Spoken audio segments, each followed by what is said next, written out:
Hi, this is Marina from Frocks and Frolics, and I'm going to show you how to work a pattern from a pattern magazine. And this time it's going to be Ottobre, and we're making this beautiful jacket in here.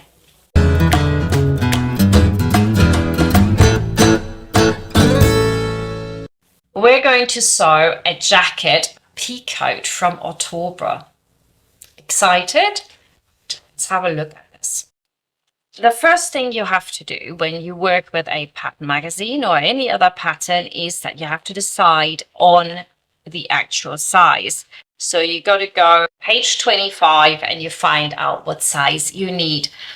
You should have quite a lot of ease in a coat, and I think 8 to 10 centimeters is probably okay. That's what, 4 inches. So it can be quite a loose coat for you. Okay, so you have a go and see what the height is. It's in here in centimeters.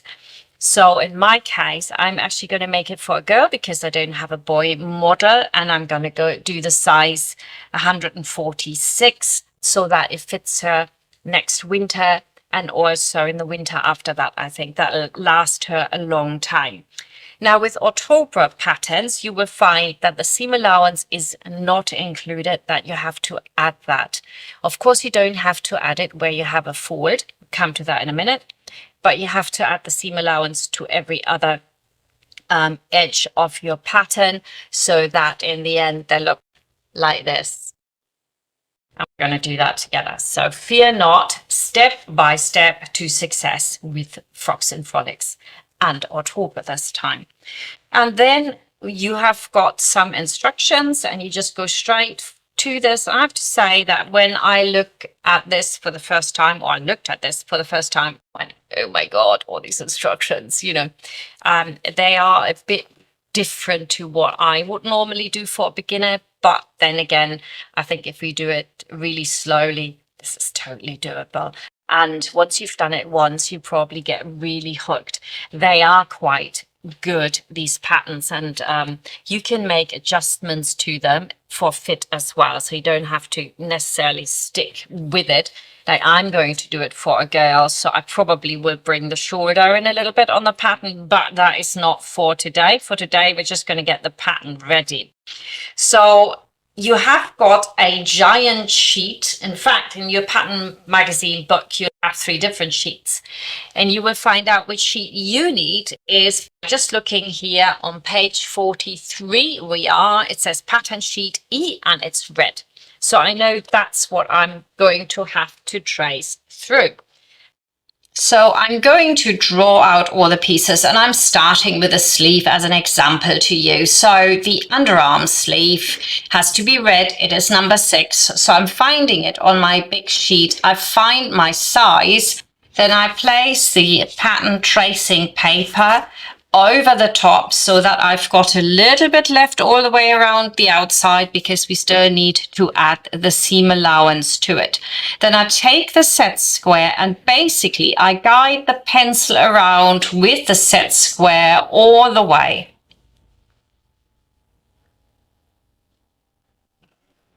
It is really, really helpful when you can actually see a line rather than drawing dots and then taking your curved ruler and doing it. So easy to go wrong. Here you can actually see what you've drawn and it makes it easier. So always go for the easy option. And don't forget to also add in the hem. I had actually forgotten that and I needed to go back and do that later on. So don't forget to draw in the dashed hemline. And if you can't find the right, line, you can just count. If you know it's 4 in from the center of your pattern, well, then that's what you do, right? I do that a lot, actually. I count things out all the way down.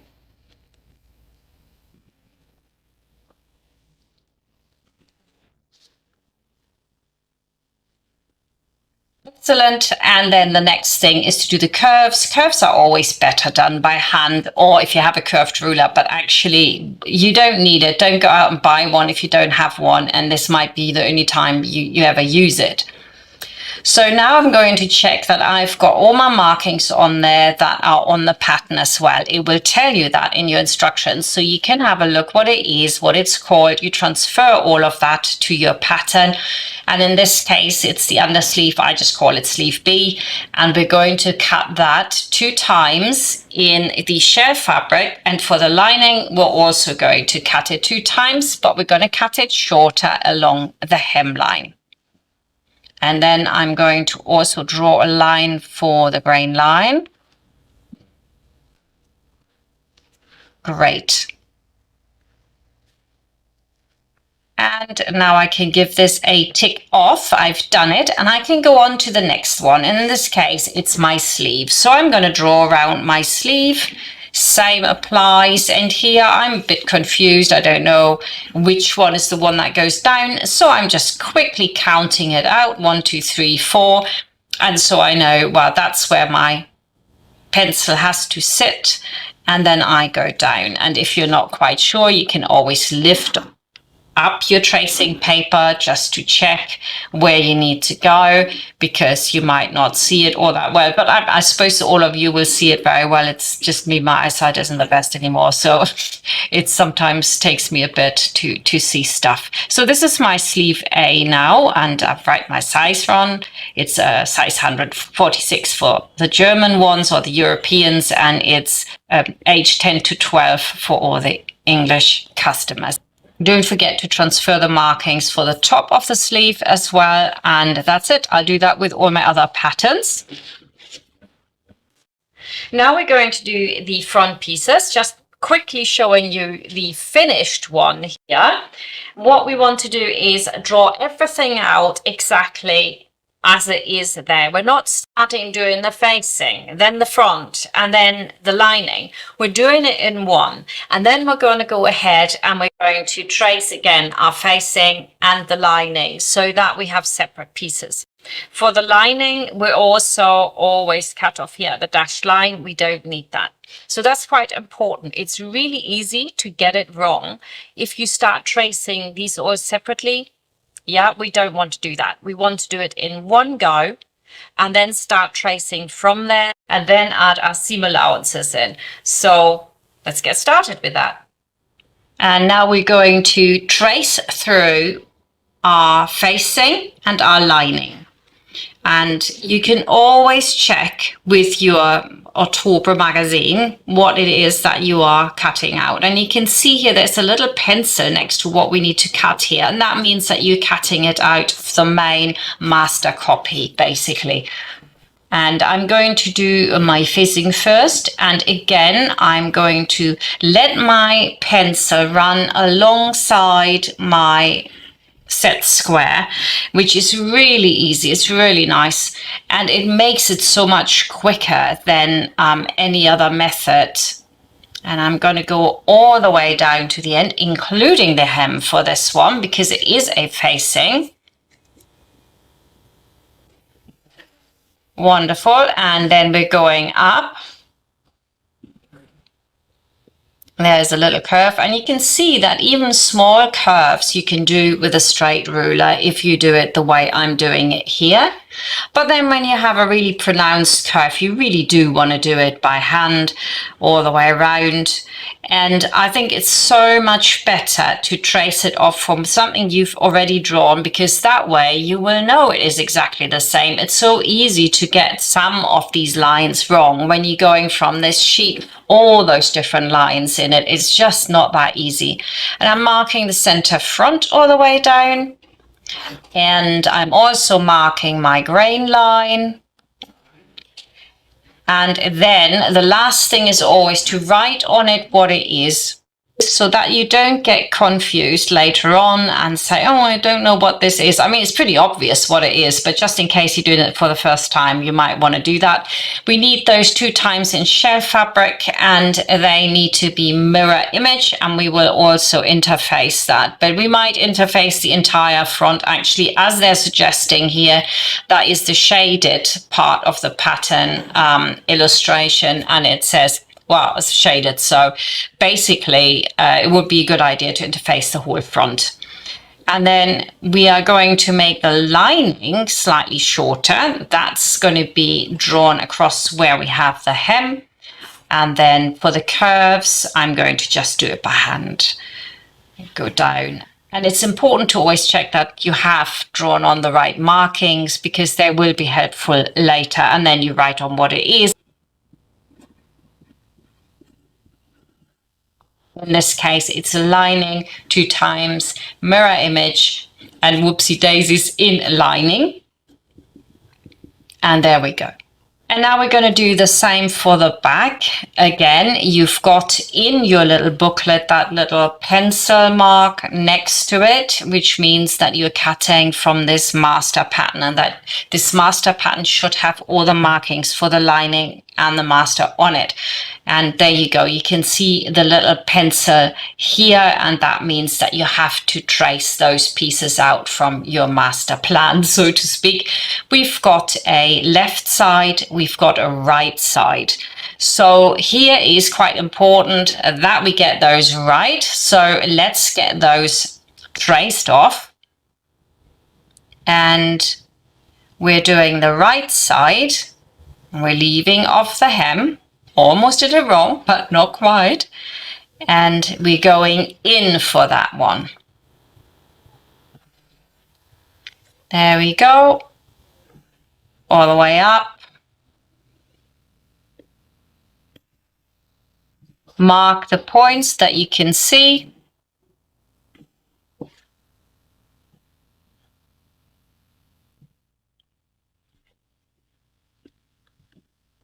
And go down the side. Everything has this really beautiful curve to it. So I think this will fit absolutely fantastic. I'm very excited about this jacket. I wish I could put it on a boy, but there's no boy to be had. So I'm just gonna make a boy jacket and give it to girl. Unless I find a boy in the meantime.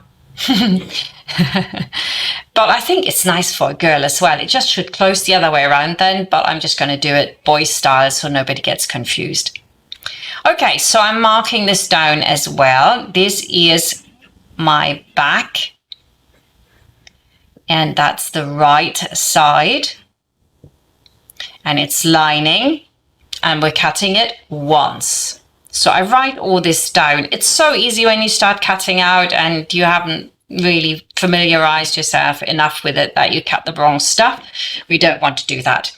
And then we have the grain line as well, and that finishes the first one. Now we want to cut it out roughly because we need that centimeter seam allowance still, which we will be adding to. So now we're going to do the other side. So flip over your master plan here, then take your tracing paper again and go over it. Now the other way. And what I want to say about this tracing paper is that I get that from San Francisco. So for Americans, you can get it too. I like this because it's actually a mesh, which means that you can pin it together and use it like a toile. And you can check it out before you actually cut into your fabric and just see what it kind of will look like. And it's not going to tear, or at least that's what they're saying. And you can draw on it with pencil really well as well. And I think that's great, especially if you plan to fit this. You don't need to do a toile. You can do that with this thing. So here on the left side, we have got the slit protruding. And again, we need just one in lining. So we mark that, and you can also mark your grain line again or leave it off. Like me, I forgot. And then we're roughly cutting this one out as well. And you can see how these two pieces in the end will fit together. And on the main piece, it comes out, it protrudes, and we cut two of those mirror image, so we don't need this line anymore. And now we just have to draw out all the rest. So that would mean the back yoke and the collars and the collar stand and my pockets. And then I meet you back here.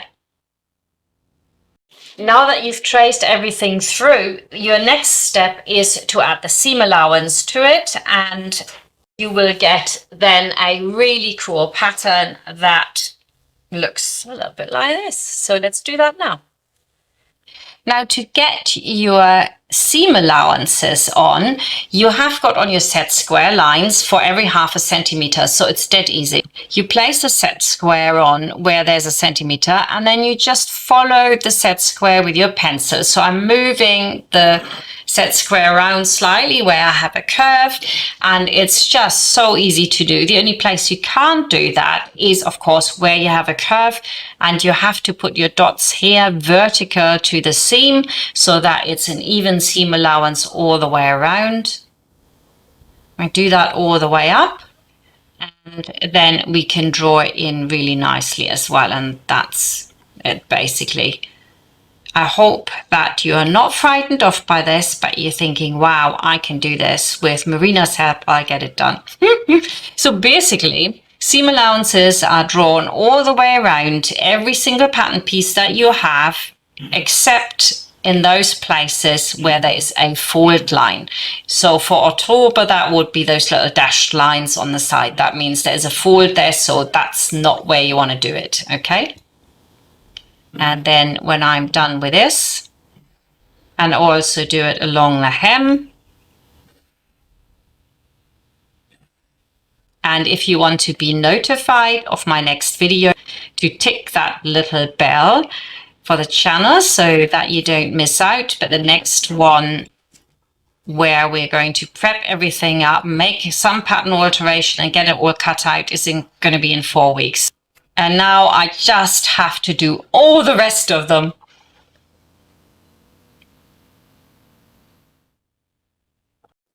And that's almost it. We have prepared all our pieces. I've actually pressed them as well. I think that's quite an important one. You would want to press it. And the sleeve first. We have got an undersleeve and an upper sleeve, and I've called them A and B. Yeah, they are going to be sewn together along here, and you can see that we've got a little curve in here, and that makes the sleeve just sit nicer. So Ottobre really has thought about the fit here. We've also got a few notches here which I would put in, which make it a little bit easier to put it together. We know that we will have to hold in, ease in the fabric in the top here to fit around the shoulder. And you also want to make sure you've got your markings here for the straight grain. I would always write on it how much you have to cut out and what you cut out, so that you don't get that wrong. And then we've got the sleeve, and I'm glad you're seeing this here. I've actually made not an error, I omitted something. So I'm just going to go back on, and you can watch me do that.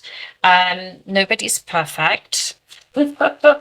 Okay, so with my sleeve, if I just put this back on here, what was missing was my hemline, because when we cut this in the lining, we don't need that hemline. Let me just go in here and put it on the 46.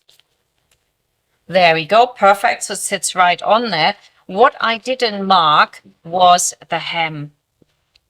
And that's one thing that if you're not sure which one of the dashed lines it is, I would just count up. So my 146 is 1, 2, 3, 4, the 5th line. So I go up on the dash lines 5 times, 1, 2, 3, 4, 5. And then I know that this here, I'll just do this with a ruler really. There we are. And the same will go on here, but since they're going to be the same, of course, what I'm going to do is just trace through where that needs to be. So I'm just gonna mark that, and that's perfect. Right, see, not always so perfect, the Marina. I already love this jacket. I think we're gonna have a lot of fun making this. So let's go again here. So now I've got that drawn in here, and that means that when I'm going to do my lining, it's another thing that I didn't do. Now I'm just gonna draw this across as well, because of course you have the seam allowance on it. There's a lot that can go wrong if you don't have any experience with this sewing, right? But I'm going to keep to just having the one pattern for the lining and for my upper material. So when I'm going to cut the lining, all I'm going to do is here, as you can see, that would be the line for without the seam allowance. That's it. With the seam allowance, all I do is then fold it up and cut it there. So the lining has to be shorter, right? That's all I do. So that's my sleeve. Then we have got the back. Now the back is really cool because it's got a slit. And the one thing I want to say for this is do not be scared of these slits. Seriously. Me at the moment, I have no clue how I'm going to show you how to do that, right? I haven't made one in years. And the beautiful thing is with sewing that really, if you adhere to the instructions and you adhere to like some general logic, it's like maths, really. It'll be easy. We have got a lining back right and a lining back left. Okay, so what will happen here is, this is magic. This will wrap over here. Okay, can you already see how these lines now fit on top of each other? So this will actually be sewn, well, obviously to the outer material, but that will then sit on the other side. But that's how the slit will go together. And from the inside, this is what you're going to see, right? You're going to see this beautiful satin along here, and that's it. And I've already cut the lining shorter here. I've already done that, so correct. So make sure that you don't have the hem on there. We don't need it. So that's all done. So it's perfect. The back actual piece, which we cut in the shell fabric, you cut to the same mirror image. This will sit up and then turn down and give you a really nice hem, so it's not tight. It'll sit absolutely perfect. No problem. I will show you how this works. So that's that. We'll do it step by step together. And I'm really excited I get to do stuff like this because actually I trained as a tailoress. So this is very much like something that I love doing. So the other thing that we've got on here is the shoulder yoke. You can see the shoulder yoke here, and that is cut on the fold. So I've put my fold line on there, and we cut that in lining and in shell fabric, and that will be the back. And then everything is going to be lovely and top stitched. So what I would recommend you do is get yourself some nice top stitching thread for this, because that's going to make all the difference. It's going to look fantastic. And then we've got the front. So once you look at the pieces, you think it's pretty straightforward. We've got the lining here and we've got the facing. So these will be sewn together and then that will fit perfectly on here. Really simple, right? No big deal. So those are the front pieces. And then we've got a collar and an under collar and an upper collar. Now, the upper collar is always a little bit bigger than the under collar so that the collar will roll to the outside. And again, they're both on the fold. You need both of them in the shell fabric. And then we've got the collar stand, and again, that's also shell fabric. And you want to make sure that you put interfacing on one of these, but we'll do that in the next video where I'm going to show you what I'm cutting out. For the pocket, you've got the inner and the outer pocket. I've got two pockets here. Scrumple this up and put it in the bin. So I had to unscrumple it.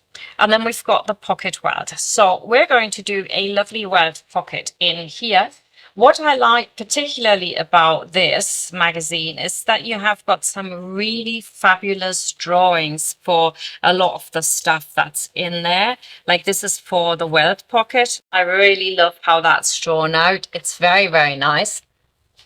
And of course, you can see everything very clearly, almost better than with a photograph, I would say. I think that's really lovely. So don't be frightened. We shall do that together. Is absolutely no problem. Those are all the pieces. So what you need for the next time is you need your fabric. And I just want to very quickly say that I have got a really fantastic wool for mine. I'm going to do it in a dark blue, and I'm going to find some other fabrics to go with it.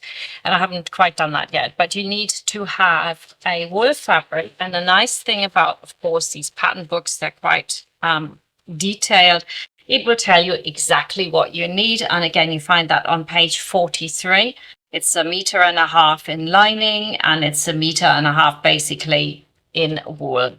Yeah, and we need also fusible. They suggest violin H 180. If you want to regain a little bit of stretch for your violin, you want a fusible knit violin, which is kind of stretchy as well, so that the coat will fall really nicely. So what you don't want to do is go and get just any kind of violin to put, or interfacing to put on here. And that's it. And I'll see you next time ready with the fabrics. And I hope you will really enjoy this. And yeah, let's sew some Ottobre. See you next time.